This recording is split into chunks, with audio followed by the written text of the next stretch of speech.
வணக்கம்.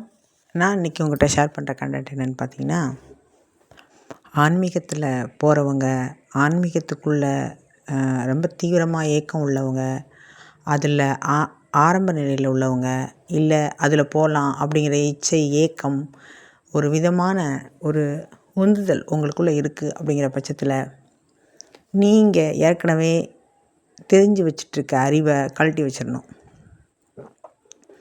அப்படி நீங்கள் உங்களை சுற்றி நீங்கள் ஏக்கம் நீங்கள் இந்த உள்ள ஸ்டார்ட் பண்ணுறதுக்கு முன்னாடி, இல்லை ஸ்டார்ட் பண்ணிகிட்டு இருக்கும்போதோ, இல்லை ரைட் நவ் கூட உங்களுக்கு என்ன நடந்துகிட்ருக்குன்னா, உங்களை சுற்றி பல்வேறுபட்ட விஷயம் நடக்கும். இதில் ஆரம்பத்தில் உள்ளவங்க, நடுவில் உள்ளவங்க, அந்த எல்லையில் உள்ளவங்க, பல்வேறுபட்ட ஒரு படிநிலையில் இருப்பாங்க. எல்லாத்தையும் சுற்றி பார்ப்பீங்க. அப்போது நீங்கள் இப்போ எல்கேஜி படிச்சுட்ருக்க நிலைமையில் இருக்கீங்கன்னா, பிஹெச்டி படிக்கிறவங்களும் உங்கள் கூட இருப்பாங்க.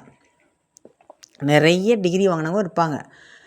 12th படித்தவங்க 12th படிக்கிறவங்க இருப்பாங்க. 5th ஸ்டாண்டர்ட் படிக்கிறவங்க இருப்பாங்க. நீங்கள் எல்கேஜி படிக்கிற நிலையில் இருப்பீங்க. ஆனால் உங்கள் வயது காரணமாக நீங்கள் முதிர்ந்தவர்களாக எண்ணிக்கொள்கிறீங்க. 2வது, உங்களுக்கு இருக்க சில பதிவுகளை, நான் மனப்பதிவு எது சொல்கிறேன்னா, நீங்கள் முன்னாடி சுற்றி சேகரிச்சிருப்பீங்க. நீங்கள் அந்த ஆன்மீக நிலையில் நீங்கள் ஆரம்ப கட்டத்தில் எல்கேஜி ப்ரீகேஜியில் இருக்கீங்கன்னா, உங்கள் மனம் 50 வயசு இருக்குன்னா, இல்லை 25 வயசாகவே இருக்கட்டுமே, எந்த வயசாக வேணால் இருக்கட்டுமே, நீங்கள் அந்த வயசில் ஜாஸ்தியாக இருக்கும்போது நீங்கள் என்ன நினச்சிக்கிறீங்கன்னா, இது நாள் வரைக்கும் நீங்கள் கற்று வச்ச உங்கள் மனம் உங்களை ஒரு விதமாக உங்களுக்குள்ள அறிவை ஏற்றுச்சில்ல, அந்த மாயை காரணமாக, காரண அறிவின் காரணமாக, உங்களுக்குள்ள அந்த தேடுதல் நான் போயே ஆகணுங்கிற ஒரு ஏக்கம் காரணமாக உங்களை பல்வேறுபட்டதில் உந்தி தள்ளி பல்வேறு விஷயங்களை நீங்கள் கிரகிச்சு வச்சுருப்பீங்க. அது ஆன்மீகம் கிடையாது. நன்றாக புரிஞ்சுக்கொள்ளணும். நீங்கள் எல்லாம் நினச்சிக்கிறோம், இப்போல்லாம் ஒன்று புரிஞ்சுக்கணும். இந்த யூடியூப்பில், அப்புறமா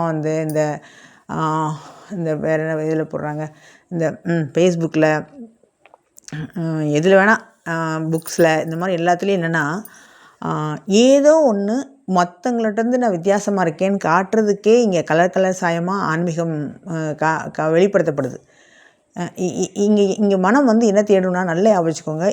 இதை விட இதாக பெஸ்ட் இருக்கா? நீங்கள் ஒரு பயிற்சிக்கே, ஒரு இதுக்கே போகிறீங்க, ஒரு தியானம்னு உள்ள பேசிக் போகிறீங்க. போய் ஒரு வாரம் இருக்கும். அங்கே போனோன்னே நீங்கள் என்ன கற்றுப்பீங்கன்னா, இந்த மாதிரி தான் கற்றுத்தராங்களா, இந்த மாதிரி தான் விஷயத்தை கிரகிச்சு வாங்கி தராங்களா, இப்படிலாம் வாங்கித்தான் எடுத்து தான் இந்த காப்பி பண்ணி நமக்கு கொடுக்குறாங்களாங்கிறத இந்த காரண அறிவும் இந்த மனம் அப்படிங்கிற காமிச்சோன்னே, ஓகே, இதை விட வேறு யாராவது அதன் மூலம், அந்த இடத்தின் மூலம் புது ஒரு உறவுகளையும் புது நண்பர்களையும் நீங்கள் சேர்த்தோன்னே அடுத்த கட்டத்துக்கு உங்கள் மனம் தாவும்.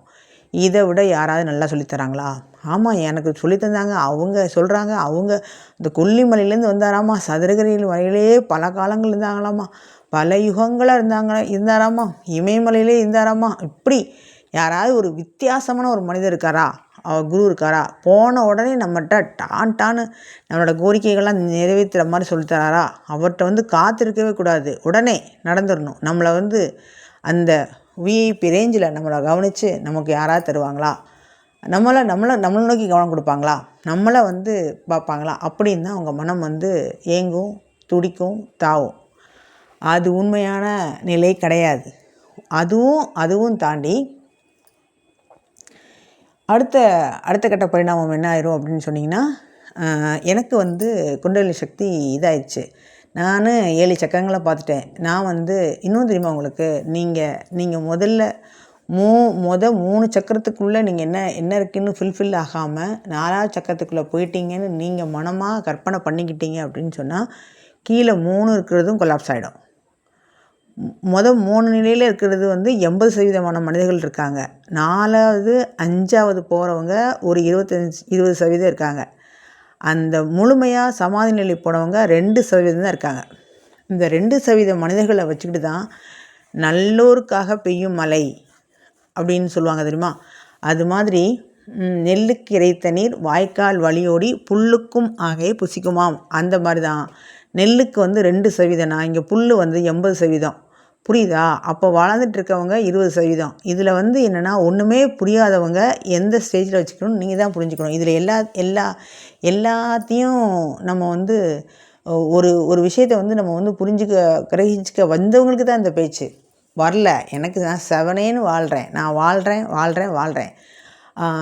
அவங்க எந்த நிலையில் இருப்பாங்க அப்படின்னா, காமம், ஏக்கம், ஆசை.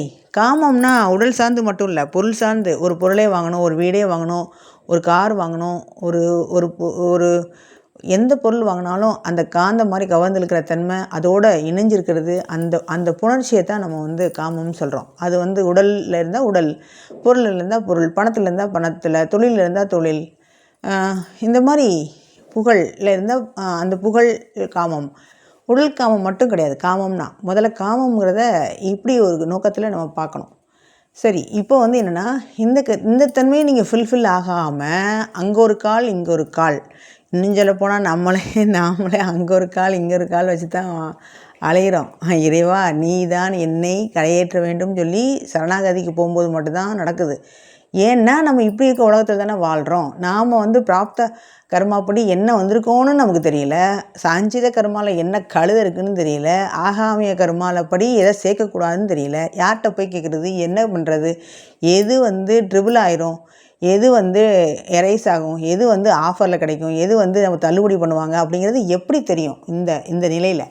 புரியுதா உங்களுக்கு? ஒரு வேலையில் இருக்க மாதிரி, ஒரு சூழ்நிலையில் இருக்க மாதிரி, ஒரு விடுமுறை இருக்கிற மாதிரி இங்கே ஆன்மீகத்துலேயும் இருக்குது. அந்த நிர்வாகம், அந்த அட்மினிஸ்ட்ரேஷன், அந்த காடோட அட்மினிஸ்ட்ரேஷனில் இப்படி இருக்குது. சில விதிவிலக்குகள் இருக்குது, சில விடுமுறைகள் இருக்குது, சில வரிமுறைகள் இருக்குது, சில தவிர்க்கவே முடியாத நிலைகள்லாம் இருக்குது. அப்போ இதை தெரிஞ்சுக்கிறதே இல்லாத போது அப்படி இருக்குங்கிறத யார் சொல்லுவா? அப்படியே சொல்லி வச்சுட்டு போனவங்க அவங்கவுங்க நிலைக்கு ஏற்ற மாதிரி சொல்லிட்டு போயிட்டாங்க. ஒருத்தவங்க வெள்ளிக்கிழமை சரின்னு சொல்லிட்டு போயிடுவாங்க, ஒருத்தவங்க சனிக்கிழமை சரின்னு சொல்லுவாங்க.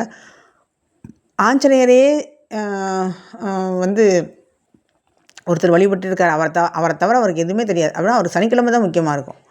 அம்பாலே வந்து வழிபட்டுருக்கார் ஒருத்தர், அவருக்கு வந்து வெள்ளிக்கிழமை தான் முக்கியமாக தெரியும்.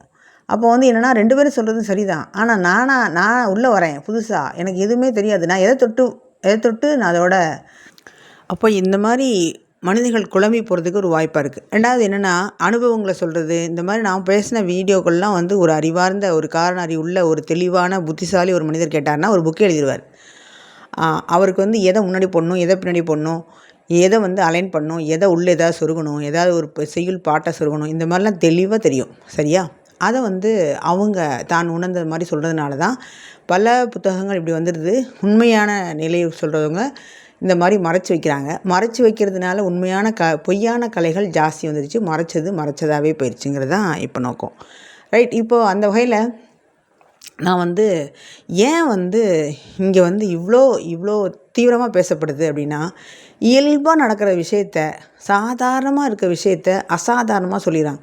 ஏங்க உங்கள் உடலில் உங்கள் மூச்சு எங்கே வருது, எங்கே போகுது, உங்கள் மூச்சு தான், உங்கள் உடல் தான்.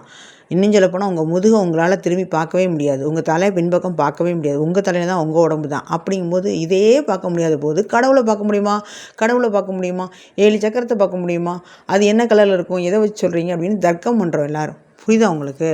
இன்னும் சொல்லப்போனால் உங்களோட பின்பக்கத்தை உங்களால் ஒரு சனம் உங்களால் பார்க்க முடியாது. சரியா? இந்த வகையில் எப்படி மனிதர்கள் வந்து இதை அதிசயம்னு பார்க்க மாட்டேங்கிறாங்க, மிராக்கிள்னு பார்க்க மாட்டேங்கிறாங்க.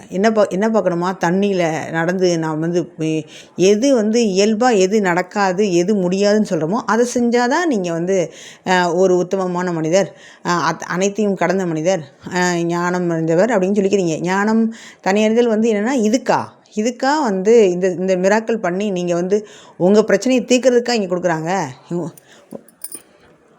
குண்டலினி சக்தி எது வரைக்கும் ஏறி இருக்குது, இப்போ இறங்கிட்டுருக்கு, இப்போ வலது பக்கம் ஓடுதா, இடது பக்கம் ஓடுதா, உங்களோட உடல் தான். இதெல்லாம் கண்டுபிடிக்க உங்களுக்கே முடியல. மனம் எங்கே இருக்குது, உயிர் எங்கே இருக்குது, ஆன்மா எங்கே இருக்குது, இந்த உடல்னு சொல்கிறோம். முதல்ல உடல் இது உடல் தானா, இதுக்கு பேர் ஏன் நம்ம மனிதன் வச்சோம், நம்ம ஏன் இங்கே பிறந்தோம், நம்ம ஏன் இங்கே வந்து இது வளர்ந்தோம், இதெல்லாம் தாண்டி நம்ம இங்கே ஒரு வாழ்க்கை வாழ்கிறோம்.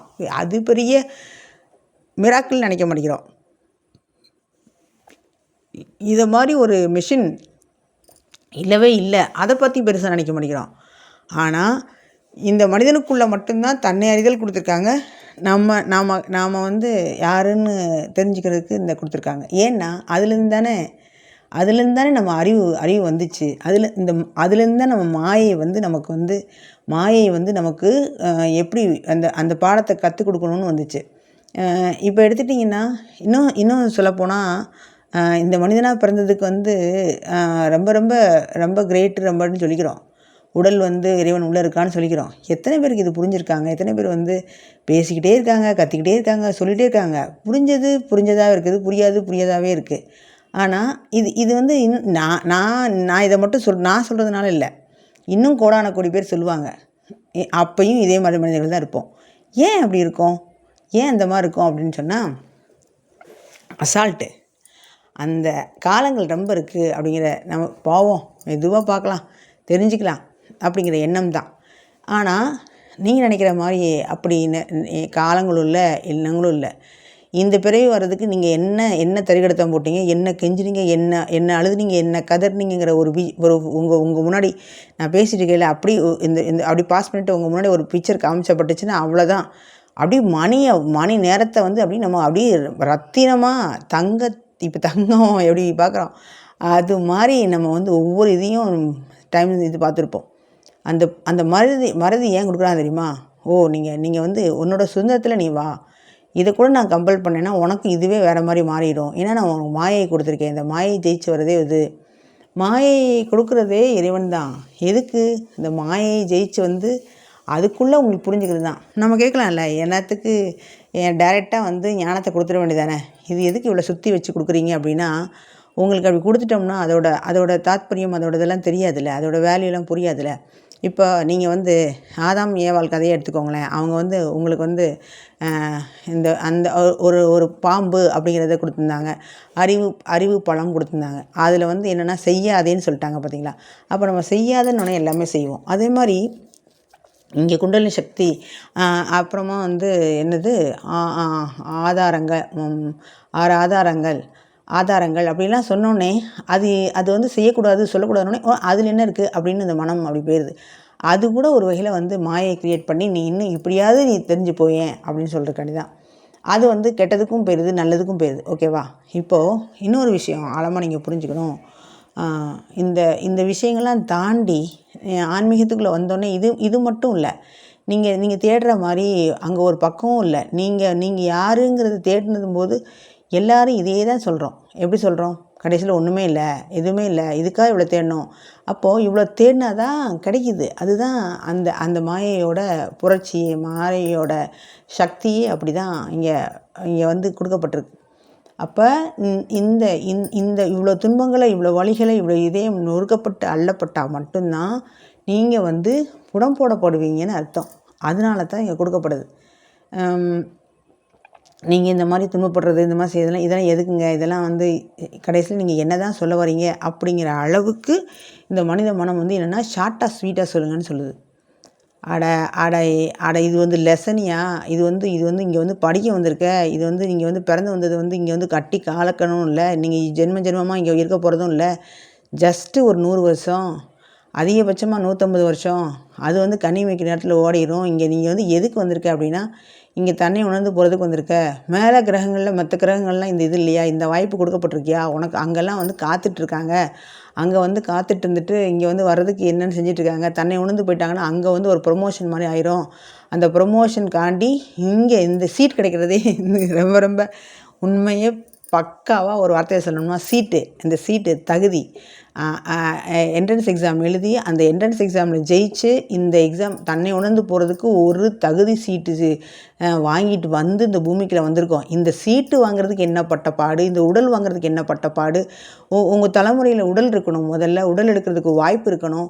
அதே மாதிரி நல்ல உடல் எடுத்து வரணும். அறிவு இப்போ பாருங்களேன், உடல் வந்து புரிஞ்சிக்க தன்மையில் வரணும். ஊனமுற்ற உடல் இருக்கக்கூடாது. அந்த காரண அறிவு இந்த மாதிரி மாயில் சிக்கிக்கக்கூடாது. இதெல்லாம் தாண்டி வந்த ஒரு உயிர், அந்த உயிர் மனம் ஆன்மாலாம் உணர்ந்து போகிறதுக்கு அப்புறம் தன்னை உணர்ந்தல் நிகழ்ந்ததுக்கு அப்புறம் நான் யாருங்கிறத தெளிவுபட்டு, கடவுள் யாருங்கிறத தெளிவுபட்டு, கடைசியில் எல்லாமே நான்கிற தெளிவுபட்டுட்டு ஓகே அப்படின்னு சொன்னோன்னே தான் இங்கே எக்ஸாமில் பாஸ் ஆகி இந்த ஸ்கூலை முடிச்சுட்டு நம்ம என்ட்ரி ஆகி வெளியில் போகிறோம். இந்த வெளியில் போகிறதுக்கு வாய்ப்பு இருக்குது பார்த்தீங்களா, அந்த வாய்ப்பு, இந்த பொன்னான வாய்ப்பை எவ்வளோ மிஸ் பண்ணுறோங்கிறது தான் இங்கே வருத்தத்தக்க விஷயம். என் மனமே நீ கொஞ்சம் ஹெல்ப் பண்ணு, மனமே நீ கொஞ்சம் உதவி பண்ணு, ஆன்மாவே நீ இன்னும் கொஞ்சம் எங்களுக்கு ஹெல்ப் பண்ணு அப்படின்னு உயிரே நீ வந்து உள்ளே இருக்கல அந்த அந்த அந்த வாயுக்களே அந்த அந்த அந்த தச வாயு அந்த 10 வாயுக்கள் இருக்குல்ல, அதை சரணடைங்க.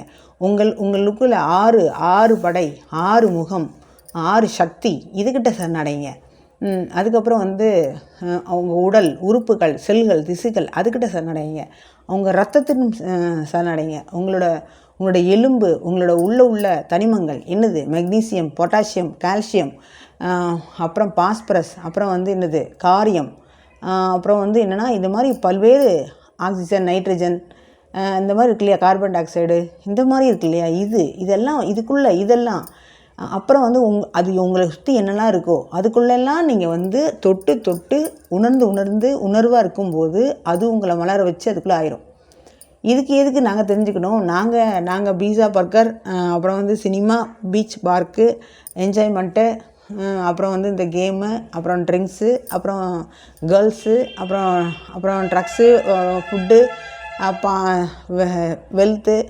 ஹெல்த்து, இதுக்குள்ளே நாங்கள் வந்து ஜாலியாக வாழ்ந்து போகிறோமே அப்படின்னா, நீ எத்தனை சுற்றினாலும் அவனே இதுக்குள்ளே தான் வந்தாகணும். தன்னை உணர்ந்து போகிறதுக்கு வாய்ப்பை தவிர இந்த பூமிக்கு வர்றதுக்கு வாய்ப்பே இல்லை. என்ட்ரன்ஸ் எழுத எக்ஸாம் வந்துட்டு அதாவது என்னென்னா, இங்கே வரும்போது வந்து ஐயா இதுக்குள்ளே இந்த தகுதிக்கு இப்போ இந்த செகண்ட் கொடுங்க, நான் உள்ளே போய் தன்னை வரைஞ்சிடவே மேலே ரெடியாக நிற்கிறான். ஆனால் உள்ளே வந்து எனக்கு அதை மறந்து போயிடுது, எல்லாமே மறந்து போயிடுது. மாயையில் சிக்கிக்கிறோம், அறிவு வந்து மலங்கிடுது, தான் யாருங்கிற சக்தி போயிடுது, எல்லாம் மறந்து போனோடனே இங்கே வந்தோடனே இங்கே இருக்கிறத பார்த்தோன்னே கடல், இயற்கையா, பஞ்சபூதமா. ஏன்னா இது வந்து உணர்றதுக்குரிய கெப்பாசிட்டி இங்கே மட்டும் தான் இருக்குது. நீங்கள் உடல் தன்மையில், பொருள் தன்மையில், அந்த கண்ணோட பரிணமாக பார்க்குற பார்வை எல்லாமே வேறு மாதிரி இருக்குது. அதனால தான் அங்கேருந்து இங்கே பார்க்குறவங்களோட பார்வை வேறு மாதிரி இருக்குது. ஆனால் இங்கே வந்தோடனே அவங்க பார்வை வேறு மாதிரி ஆயிடுது. அதுதான் இங்கே உள்ள அந்த மாயையோட மேஜிக். அந்த மேஜிக்கில் வந்து நம்ம வந்து சிக்கிக்கிட்டோம் அப்படின்னா சின்ன பின்னமாகி போகிறத விட அது வந்து நம்மளை அந்த நிலையை உணர்ந்து வரும்போது துவைச்சி தொங்க விட்டு அப்படியே உங்களை தூளாக நொறுக்கி அள்ளி குமிச்சு புதைச்சி எரிச்சிருது. அப்போ இந்த நிலை வந்ததுக்கப்புறம்தான் நான் வந்து தன்னை உணர்வேன்னு சொன்னால், தன்னை உணர்வேன்னு சொல்லிட்டா மட்டும் போதுமா? அதுக்கடுத்து அந்த அறியாமையை உடைக்கிறதுக்கு, அந்த மனசை தெரிஞ்சு வச்சுக்கிறதுக்கு, அந்த ஆன்மா தெரிஞ்சு வச்சுக்கிறதுக்கு இதெல்லாம் அலைண்டாகி, அப்புறம் வந்து அந்த டிவைன் வந்து சேர்ந்து, அதுக்கப்புறம் அது யூனியன் ஆகி, அந்த சிவசக்தி ஐக்கியமாகி, அந்த சூரியகளையும் சந்திரகளையும் சேர்ந்து நமக்குள்ளே வழிநடத்தி போய் சரியான பாதையை கண்டுபிடிச்சி, அதுக்கப்புறம் அருட்பெரும் ஜோதியை கண்டுபிடிச்சி, அதுக்கப்புறம் நான் பிரம்மம் அப்படிங்கிறத கண்டுபிடிக்குங்குள்ளேயும் திக்கி திணறி போயிடுதுங்கிறது உண்மை. இதுதான் இவ்வளோ கஷ்டம், புரியுதா உங்களுக்கு? இதனால தான் நீ வந்து குப்பையை சேர்க்காத, தூக்கி சுமக்காத அப்படின்னு சொல்கிறது இதுதான் காரணம். அப்போ அதுக்கு வந்து என்னன்னு கேட்டிங்கன்னா, பார்த்துக்கலாம், என்ன ஆகிடப்போகுது. ஆனால் நான் என்ன சொல்கிறேன் அப்படின்னா, எல்லாம் தெளிவோடையாக எல்லாம் பண்ணு, விழிப்புணர்வாக பண்ணு. அந்த விழிப்புணர்வு எடுத்துட்டிங்கன்னா இங்கே எது பண்ணக்கூடாது, எது செய்யக்கூடாதுன்னு தெரிஞ்சிருமேங்கிறதுக்கான தான் நீ பயந்துக்கிட்டு உள்ளே வர மாட்டேங்கிற. அதானே? ஐயோ, அப்போ வந்து நல்ல கிட்ட தெரிஞ்சிச்சுன்னா நான் தப்பே பண்ண முடியாது. அப்போ தப்பு பண்ணணும்னா செய்ய முடியாது. அப்போ அந்த பழக்கம், அந்த மாயை வந்து என்னென்னா இதைத்தான் பிடிச்சிக்குது. அப்போ நீ வந்து என்னென்னா பயப்படுறியா, எதை செய்ய பயப்படுறியோ அதை வச்சு ஒன்று அடிக்கிறேன், எதை வந்து வேணான்னு தெரிச்சு ஓடுறியோ அதை வச்சு அடிக்கிறேன். அதனால தான் உங்களுக்கு என்னென்னா, நீங்கள் பயத்தை விடுங்க, அறியாமை விடுங்க, பதட்டத்தை விடுங்க, கவலை விடுங்க, சோகத்தை விடுங்கன்னு சொல்கிறதுக்கு என்னென்னா, அந்த எதை நீங்கள் பிடிச்சிட்ருக்கீங்களோ அதை வச்சே உங்களை அடிக்கும். அதனால தான் வந்து என்னென்னா, ஒன்று அதை வச்சு ஏறுறதுக்கும் பயன்படுத்துகிறோம், அதாலே நம்ம அழியிறதுக்கும் பயன்படுத்துகிறோம். ஏனையும் அதுதான், உங்களை மூழ்கடிக்கிறதுக்கும் அதுதான். அப்படின்னால அப்போ அந்த இன்பம் என்னங்க செய்யுது அப்படின்னா, இன்பம் வந்து செவனேன்னு வந்து வேடிக்கை மட்டும் பார்த்துட்ருக்கு. ஏன்னா இன்பத்தை வச்சு நீங்கள் எதுவுமே பண்ண முடியாது. இன்பத்தை வச்சு உங்களுக்கு வந்து பாடம் கற்றுக்க முடியாது. அந்த உணர்வை வந்து 2 நாளைக்கு வச்சுக்க முடியாது. அந்த அவமானத்தையும், அந்த வருத்தத்தையும், அந்த கோபத்தையும் தான் நீங்கள் ரொம்ப நேரம் இழுத்து பிடிச்சிருக்கிறதுனால அந்த இது கொடுக்கப்பட்டிருக்கு. ஒரு சந்தோஷம், ஒரு சாப்பாடு எவ்வளோ நேரம் இருக்கும்? ஒரு இன்பம், ஒரு போகம் எவ்வளோ நேரம் இருக்கும்? இங்கே சிற்றின்பமெல்லாம் இருக்குது. இதெல்லாம் சிற்றின்பத்தில் வந்து நீங்கள் வந்து இது எப்படி வந்து நீண்டத்துக்கு இன்பமாக வைக்கிறது? அந்த சோகம் அதெல்லாம் அதை விட அந்த சிற்றின்பம் கொஞ்சம் கம்மியாக இருக்குது. அதனால தான் அந்த கோபம், அந்த பிடிவாதம், அந்த துரோகம், இதை வந்து கொஞ்சம் நீளமாக இருக்கிறனால அதை தூக்கி வச்சுக்கிட்டாங்க. அதை தூக்கி வச்சு இந்த அழகாக பின்னிருச்சு. அப்போ இது நம்ம ஆக மொத்தம் சேர்ந்து இதில் வந்து என்னென்னா, இந்த அவங்க சொன்னாங்க, இவங்க சொன்னாங்க, அந்த அவங்க சொல்கிற சில பயிற்சிகளை எடுத்துட்டிங்கன்னா, ஒன்றும் உங்களோட அறிவை வச்சு, உங்களோட மனசை வச்சு, உங்கள் புத்திசாலித்தை வச்சு என்னென்னா, இந்த வழிக்கு கட்டமைக்கப்பட்டிருக்காங்களா அப்படின்னு புரிஞ்சுக்கலாம். அந்த விழிப்புணர்வு நீங்கள் எங்கே போனாலும் விழிப்புணர்வோடு இருக்கணும். விழிப்புணர்வுன்னு சொல்கிறீங்களே, விழிப்புணர்வுனா என்ன? விழிப்புணர்வுனா எப்படி இருக்கும்? அது பச்சையாக இருக்குமா, சிவப்பாக இருக்குமா? விழிப்பு உணர்வு அதுனா அது வந்து கத்திரிக்காய் வெண்டைக்காய் மாதிரி எங்கே காமிங்க அப்படின்னு சொல்கிற மாதிரி சொல்கிறதுனா இந்தான்னு எடுத்து காமிச்சிருவாங்களே, அது வந்து ஒரு உணர்வு. அது உணர்வு. இனிப்பு மாதிரி ஒரு உணர்வு. இனிப்பை எப்படி காமிங்க, இனிப்பை காமிங்கன்னு சொல்ல முடியாதுல்ல. அதே மஞ்சள் கலர் பச்சை கலர்னால் இந்த கலர்னு காமிச்சிடலாம். ஆனால் இனிப்பு புளிப்பை காமிக்க முடியாது இல்லையா, உணர முடியும். அதே மாதிரி தான் விழிப்புணர்வு ஒரு உணர்வு. அந்த உணர்வு இருக்கிறதுனால தான் இருப்புங்கிறது ஒன்று இருக்குது. இருப்பு இருக்கிறதுனால தான் நம்ம இங்கே வந்து எங்கேருந்தோ வந்தாலும் இங்கே இல்லைங்கிறத உணர்வை வந்து கொண்டு வர்றது வந்து அந்த உணர்வால் தான். அந்த உணர்வு அந்த கான்சியஸால் தான். அந்த கான்சியஸை வந்து எதை வச்சு நம்ம இன்னும் கொஞ்சம் இப்போ இது பட்டத்திட்டிக்கலாம், அலைவரிசைனால், அதிர்வுனால், எனர்ஜினால், இங்கே ஒவ்வொரு செல்லும், ஒவ்வொரு அறிவும், ஒவ்வொரு அணுவும் அதுக்குள்ளே இருக்குது. அதை நீ புரிஞ்சு போனால் தான் இங்கே இருக்கிறது புரியும் அப்படின்னால சொல்ல வந்ததுனால இதெல்லாம் பேச வேண்டியதாக இருக்குது. இதெல்லாம் பேசாமல் இங்கே வாங்க, இதை ஞானம் அடைஞ்சு உள்ளே போங்கன்னா, நீ தயாராகவே இல்லை. தயாராகாத தன்மையை கொண்டு போய் அங்கே விட்டு என்ன செய்ய முடியும்? ஏபிசிடி தெரியவே இல்லை. உங்களுக்கு பக்கமாக ஞானம் அடைகிறதை பற்றி புக்கோ இல்லை நிஜமாகவே இதுதான் ஞானங்கிறத கொண்டு வந்து உங்கள் ப்ளூ பிரிண்ட் போட்டு கொடுத்தா கூட உங்களால் புரிஞ்சிக்க முடியாது, வாசிக்க முடியாது. அது ஆங்கிலத்தில் இருக்கும் பட்சத்தில். புரியுதா உங்களுக்கு ஏபிசி லெட்டரே தெரியலை, அதனால் தமிழே தெரியலை. தமிழில் ஒரு புக்கு கொண்டு வந்து வைக்கிறோம், இதுலேருந்து என்ன புரிஞ்சிக்க முடியும்? ஒன்றுமே புரிஞ்சிக்க முடியாது. அதுதான் இங்கே நடக்குது. பெரிய பெரிய புக்குகளும் பெரிய பெரிய ஓலைச்சுவடிகளும் பெரிய பெரிய இது இருக்குது. ஆனால் அதில் இருக்கிறத தலைகீழாக புரிஞ்சுக்கிட்டவங்க வந்து அவங்கள்ட்ட வந்து கிளாஸ் எடுக்கிறாங்க, அவங்கள்ட்ட சொல்லித்தராங்க. அப்போ வந்து என்னென்னா அவங்களுக்கு அவ்வளோதான் புரிஞ்சிருக்கு, அதுக்கு மேலே அது இல்லை. ஆனால் நான் என்ன சொல்கிறேன்னா, அப்போ அப்படி தான் எல்லாருமே செய்கிறாங்களா? இல்லை, அந்த அர்த்தத்தில் சொல்ல வரல. இங்கே வந்து அப்படி கூட நடக்குது, ஆனால் உண்மை வந்து குறைவாக தான் இருக்குதுன்னு சொல்ல வரேன். மொத்தத்தில் நீங்கள் உங்களுக்குள்ளே மலர்ந்து போகணுன்னா உங்களுக்குள்ளே தேடி உங்களுக்குள்ளே உள்ள பொருளை எங்கே தேடுறீங்க?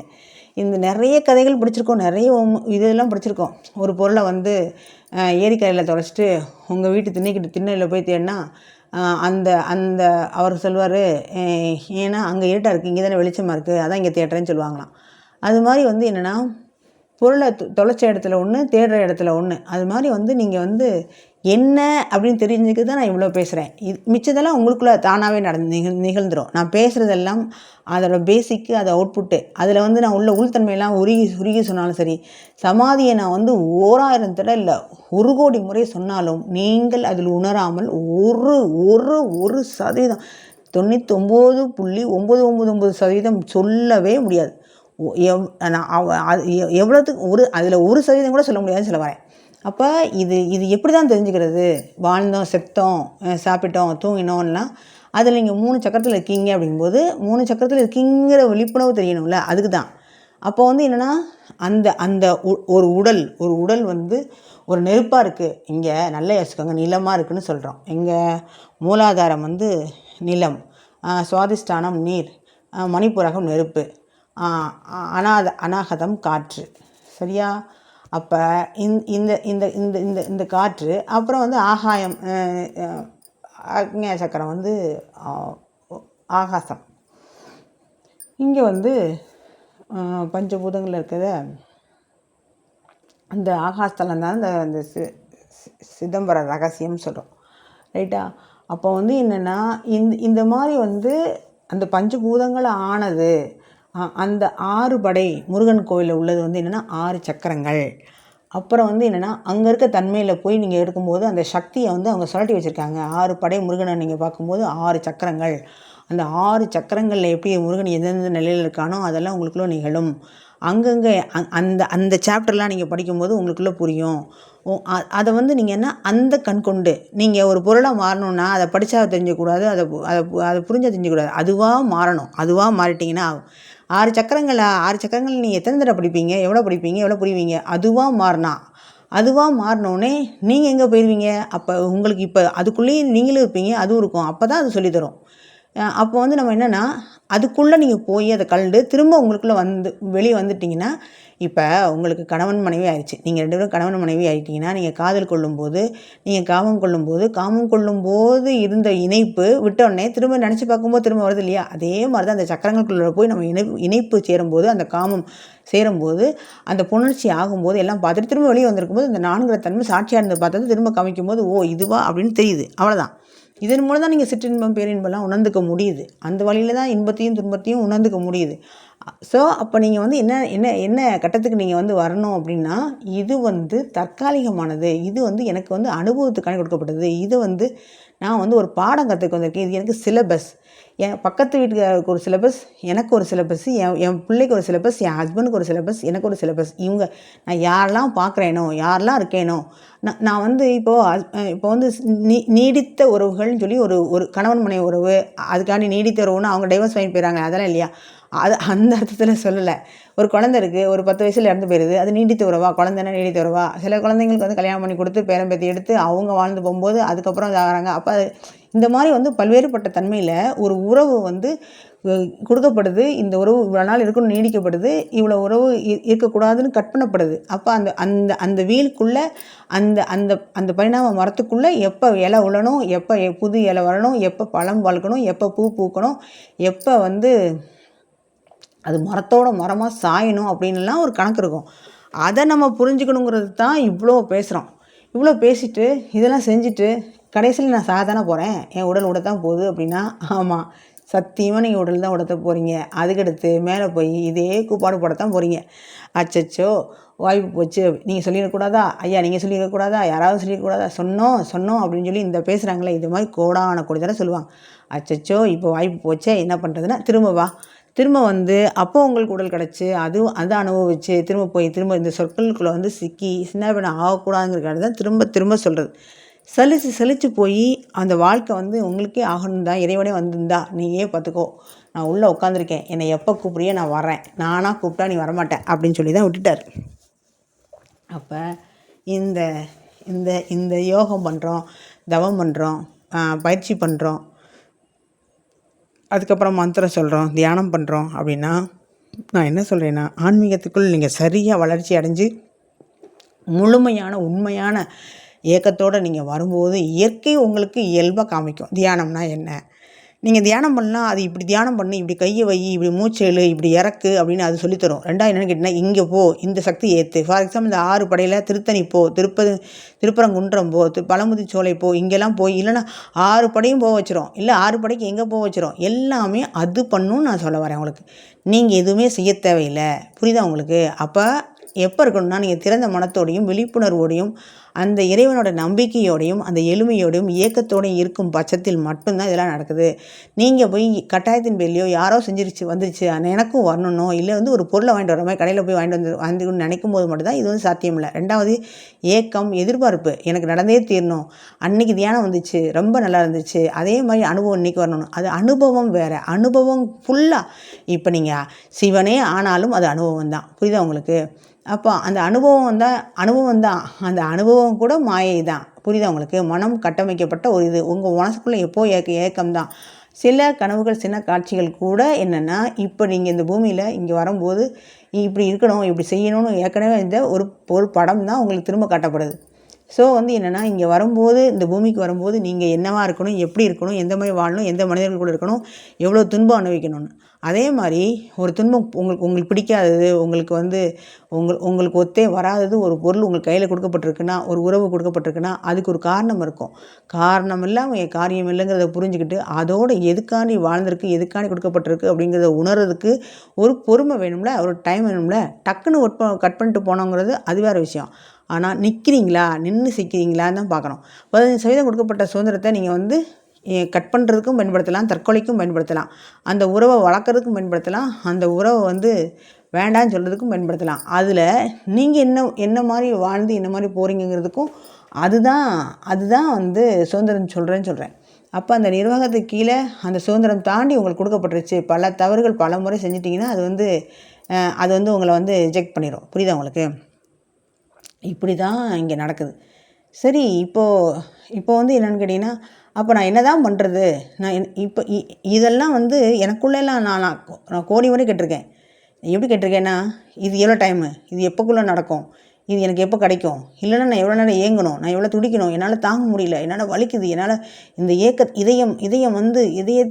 இதயம் வந்து வரும்போது அந்த கருணையும், அந்த அன்பையும், அந்த பாசத்தையும், அந்த ஏக்கத்தையும், அந்த வலியையும், அந்த அந்த பிரிவையும் வந்து என்ன பண்ணுறதுன்னு தெரியாமல் இத்தனை உணர்வுகளும் ஒரு பாம்பு, நாகப்பாம்பு எப்படி சுருண்டுக்கிட்டு 2 பாம்புகள் பிணைஞ்சிருக்குமோ அதே மாதிரி அத்தனை உணர்வுகளும் பின்னிக்கிட்டு சுற்றிக்கிட்டு சிக்கிக்கிட்டு இடியாப்ப சிக்கல் மாதிரி கடந்துக்கிட்டு வந்து வலிச்சிச்சின்னு வச்சுக்கோங்களேன். எப்படி இருக்கும்? அதே மாதிரி தான் அந்த மூளை ஒவ்வொரு டைமும் வலிக்கும். ஒவ்வொரு டைமும் வந்து அந்த மூளை வந்து அந்த இடகலை பிங்கலையில் வந்து ஒரு புரிதல் இல்லாமல் அந்த குழப்பத்துலேயும் நீங்கள் தேவையில்லாமல், அதாவது சிறு ஒரு குருவி தலையில் ஒரு பெரிய ஒரு மூட்டையை தூக்கி வச்சா எப்படி இருக்கும்? அது மாதிரி உங்கள் அறிவு அந்த பக்குவம் அற்ற தன்மையில் நீங்கள் வந்து அவசரப்பட்டு இந்த குண்டலினி சக்தியோ, அந்த சக்கரங்களையோ, இல்லை இந்த மாதிரி வந்து ஆன்மீகத்தில் உள்ள அந்த பயிற்சி மூலமாக சமாதி நிலையோ அப்படி அவசரப்பட்டு ஏற்றிக்கும் போது என்னென்னா, ஏற்ற தெரிஞ்சால் உங்களுக்கு இறக்க தெரியணும். எந்த இடத்துல வந்து பிரச்சனை இருக்குன்னு தெரியணும். எங்கே வந்து உங்களுக்கு வந்து ஃப்ராக்ஷன் ஆகிருக்கா, இல்லை வந்து பஞ்சர் ஆகிருக்கான்னு தெரியணும். எந்த இடத்துல வந்து இந்த மாதிரி பிரச்சனை வர்றதுக்கு வாய்ப்பு இருக்குதுன்னு தெரியணும். எந்த இடத்துல திசை திருப்புன்னு தெரியணும். எந்த இடத்துல வந்து நம்மளை மயக்குன்னு தெரிஞ்சிருக்கணும். எந்த இடத்துல நம்மளை ஏமாத்துன்னு தெரியணும். எந்த இடத்துல வந்து நம்மளை வந்து இது இல்லை அப்படின்னு சொல்லி நம்மளை வந்து, அதாவது என்ன அப்படின்னா, நம்மளோட சித்தம் வந்து கலங்க வச்சுன்னு தெரியணும். எல்லாமே தெரிஞ்சால் மட்டும் தானே இங்கே வந்து முடியும். புரியுதா உங்களுக்கு? அதனால தான் இந்த வசியம் பண்ணுறது, பில்லி சூனியம் பண்ணுறது இதெல்லாம் கூட வந்து நன்மைக்கும் பயன்படுத்துகிறாங்கிறது இதுக்கு தான். அப்போ நன்மையும் தெரியணும், தீமையும் தெரியணும். அப்போ தான் நீங்கள் வந்து இந்த கட்டத்தில் வந்து எதை நோக்கி வரீங்க, எப்படி போகிறீங்கிறத தெளிவு முக்கியம். ஏன்னா சின்ன சின்ன சருகளும் பாதாளத்தை தள்ளிவிடும். நீங்கள் எத்தனை வாட்டி விழுந்து எந்திக்கிறது வந்து இறைவன் காப்பாற்றுவாங்கிறது ஒரு நம்பிக்கை இருக்குது, இல்லைன்னு சொல்ல வரல. ஆனால் எப்போ பார்த்தாலும் விழுந்துட்டு இருந்தா அது வந்து என்னென்னா, இந்த மாதிரி அந்த விழுந்துக்கிட்டு இருக்கோங்கிறத வந்து நம்ம வந்து உணர்ந்து தான் இல்லை, பக்கத்தில் பார்த்தா கூட ஐயோ இப்படி விழுந்துடக்கூடாது அப்படின்னு ஒரு சேஃப் நமக்கு வருது இல்லையா? அதே மாதிரி தான் நம்ம வந்து இந்த ஆன்மீகத்தில் போகிறது கூட வந்து கத்தி முனையில் நடக்கிற ஒரு பயணம் மாதிரி தான். ஒரு நத்தை வந்து கத்தி முனையில் நல்லா வந்து இயல்பாக நடக்கும். அந்த டெக்னிக் நமக்கு வேணும்னு தான் இதை சொல்ல வரேன். நாம் போய் கத்தியில் நடக்க முடியாது நமக்கு. ஆனால் ஒரு சமநிலையோட ஒரு இதோட எப்படி முள் படுக்கையில் முள்ளில் வந்து எப்படி வந்து இருக்குது. அதாவது எனக்கு இதை சொல்லும்போது முள்ளின் படுக்கையில் இந்த காலில் முள் செருப்பில் நடக்கிறாங்கல்ல, வலிக்கலைன்னு தானே சொல்கிறாங்க. அது மாதிரி எங்கள் ஊரில் அந்த ஜக்கம்மா கோயில் ஒன்று இருக்குது. அதில் வந்து அந்த கோவிலில் பார்த்திங்கன்னா ஒரு இங்கேருந்து என்ன சொல்கிறது 10க்கு 10 அப்படி இடத்துல ஒரு கருவேல முள் இருக்கும். அந்த முள்ளுக்குள்ளே அந்த நாகம் இருக்கும். அந்த நாகம் வந்து அந்த பூசாரிக்கும் சில பர்டிகுலர் பேருக்கு மட்டும்தான் அந்த காட்சி கொடுக்குமா, தெரியுமா? நான் அந்த கோயில் போகிறதெல்லாம் என்றைக்கா ஒரு நாள் போகணும்னு நினச்சிட்டே இருக்கேன். ஏன்னா ஒரு நாள் எனக்கு வந்து அந்த சக்தி நிலையை வந்து எனக்கு போகும்போது அந்த இடத்த கிராஸ் பண்ணும்போது என்னால் வந்து உணர முடியும். ஒரு நாளும் நான் அங்கே பார்க்கறதில்ல. ஆனால் போகிற வழியில் தான் நான் வெளியில் தான் அந்த முள்ளை பார்த்துருக்கேன். அது வந்து உள்ளே இருக்குமா. அப்போ அந்த முள்ளுக்குள்ளே அந்த சக்தி நிலை இருக்கும்போது அந்த உடம்பை எப்படி கொண்டு போகுதுன்னு பாருங்கள். அப்போ வந்து அது எப்படி வந்து சக்தி நிலையில் இருக்குதுன்னு பாருங்கள். புரியுதா உங்களுக்கு? இது மாதிரி ஆன்மீகத்தில் வந்து ஒரு சக்தி நிலை வந்துடும். அப்போ அந்த சக்தி நிலை எதுக்கு வந்ததுக்கு அப்புறமும் நம்ம எவ்வளோ இருக்கோம், எந்த மாதிரி தெளிவாக இருக்கோம் அப்படிங்கிறது தான் முக்கியம்.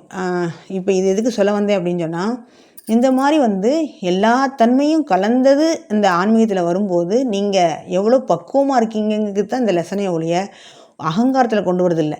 இப்போ நான் எல்கேஜி படிச்சுட்டு இருக்கும்போது எனக்கு பிஹெச்டிக்கு வந்துருச்சுன்னா அந்த சிலபஸை ரீட் பண்ணக்கூடிய கெப்பாசிட்டியோ இல்லை ஏதாவது வந்துச்சுன்னா அகங்காரம்னு வந்துடும். அகங்காரம் வந்துச்சுன்னா யாராலையும் மாற்ற முடியாது. அந்த மண்டையோட அந்த கொழுப்பு, அந்த மண்டையோட அந்த சூடு, அந்த மண்டையோட தன்மை இருக்குது பார்த்திங்கன்னா, அந்த மேல் உள்ள சக்கரங்கள் இதெல்லாம் வந்து தலைகீழாவோ ஸ்பீடாவோ அலைன்மெண்ட் இல்லாமல் மாறிடுச்சு அப்படின்னா சித்த பெருமையிலேருந்து நம்ம வந்து வேற ஒரு தன்மைக்கு போயிடுவோம். அப்போ அது வந்து என்னென்னா அது ஓப்பானது அல்ல. நம்ம வந்து என்னென்னா இது வந்து கர்வத்தின் உச்சத்துக்கு போய் வேற மாதிரி தன்மைக்கு போயிடக்கூடாதுங்கிறதுக்காக தான் இப்போ தொடர்ந்து படிச்சுட்ருக்கவங்க, தொடர்ந்து புக்கு படிச்சுட்ருக்கவங்க வந்து தொடர்ந்து இது பார்க்கவங்க பைத்தியம் நிலைக்கு ஆகிறது என்ன காரணம்னா அதுக்குள்ளேயே போகிறது தானே. மனம் வந்து அந்த ஒரு பிளர்ச்சிக்குள்ளே போயிட்டாங்கன்னா என்ன ஆயிரும்? அதுதான் சித்தம் கலங்கிடுச்சுன்னு சொல்கிறோம். இது மாதிரி தவறாக செஞ்சுட்டு ஏதாவது ஒன்று மாட்டிட்டு முழிக்கக்கூடாதுல்ல. இறைவன் கருணை கொண்டு காப்பாற்றுறதுக்கு வாய்ப்பு இருந்தால் பிராப்தம் இருந்தால் காப்பாற்றலாம். ஆனால் அனுபவிக்கணும்னு பிராப்தம் இருந்தால் அது எதுக்கு செஞ்சுக்கிட்டு திரும்ப ஏன் அதுலேருந்து ஐயோ துன்பப்பட்டு அது சரி பண்ணுறதுக்கு இருக்குது. தீயினால் சுட்ட பொன் உள்ளாரும் மாறாதே நாவிலார் சுட்ட வடு அப்படின்னால நம்ம வந்து இந்த பழமொழியை வந்து இந்த வார்த்தைக்கு தான் பயன்படுத்தணுமா என்ன? அதாவது என்னென்னா தாங்க ஒருத்தங்களை வந்து நாவினால் சுட்ட வடு கூட வந்து இதாகும், தீயினால் சுட்ட புண்ணு கூட வந்து ஆறிடும், நாவினால் சுட்ட வடு மாறாது அப்படிங்கிறத அது ஒன்றுக்கு தான் எக்ஸாம்பிள் சொல்லணுமா? இதுக்கு சொல்லக்கூடாதா? புரியுதா உங்களுக்கு? அப்போ ஒன்றுக்கு ஒன்றை மட்டும் தான் சொல்லிட்டு இருக்கணுமா என்ன? இதே மாதிரி நீங்கள் வந்து ஆன்மீகத்துலேயும் இதான் நீங்கள் வந்து சொல் தானே, அது வடுவாக மாறிடும். அதே மாதிரி தான் அவசரப்பட்டு ஏதோ அப்படி செஞ்சால் கூட, ஒரு ஆர்வக்குழலில் செஞ்சால் கூட இது வந்து ஒரு வடுவாக மாறிடும். நீங்கள் நார்மலாக செஞ்சு போகிறது அந்த தீயினால் சுட்ட புண் மாதிரி இருக்கும். அது கூட உங்களுக்கு வந்து இயல்பாக தான் இருக்கும், அதில் பண்ணுற தப்பு கூட.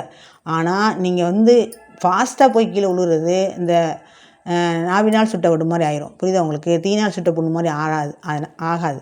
அதனால் நம்ம வந்து இதில் புரிஞ்சிக்க வேண்டிய ஒரே விஷயம் என்னென்னு கேட்டிங்கன்னா, இயல்பாக போகிறது மெதுவாக நடந்தாலும் பரவாயில்லங்கிறது. இங்கே வந்து என்னென்னா மாற்றத்தை உடனே எதிர்பார்க்கக்கூடாது. ஒன்று கொடுத்துருக்காங்கன்னா, ஒரு மந்திரம் கொடுத்துருக்காங்கன்னா அதை முழுமைப்படுறதுக்கு எப்போ உங்களுக்கு எப்படி தெரியும்? அது எவ்வளோ நாள் கொடுத்துருக்காங்கன்னு உங்களுக்கு எப்படி தெரியும்?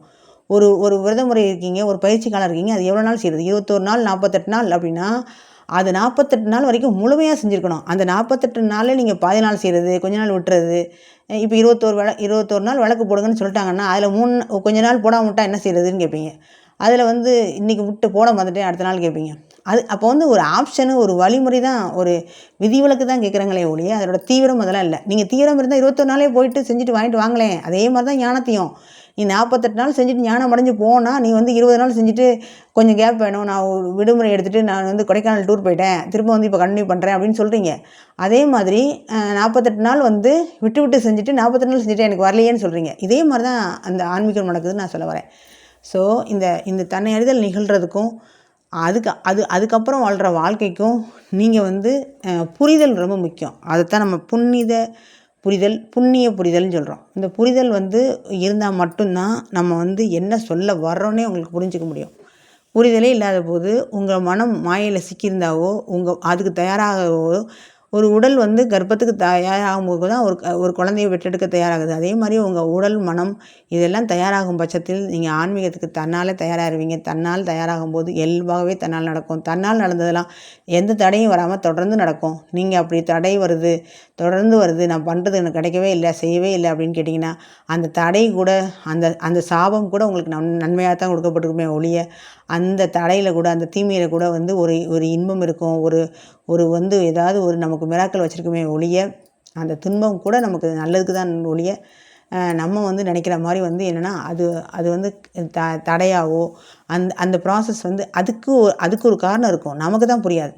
அதே மாதிரி தொடர்ந்து நடக்குதா அதுக்கு ஒரு காரணம் இருக்கும், தடை நடக்குதா அதுக்கு ஒரு காரணம் இருக்கும். அதுக்கு அதோட போக்கில் போய் என்ன நடந்தாலும் ஏற்றுக்கிற தன்மை அப்படிங்கிற ஒரு கண்டிஷனுக்கு வரும்போது மட்டும்தான் நீங்கள் இயல்பாக உங்களுக்குள்ள மலர்ந்தால் மட்டும்தான் நீங்கள் இந்த தாமரை மலர் போல் அப்படி மலர்ந்து அழகாக உங்களுக்குள்ள உங்களையே நீங்கள் பார்க்க முடியும்.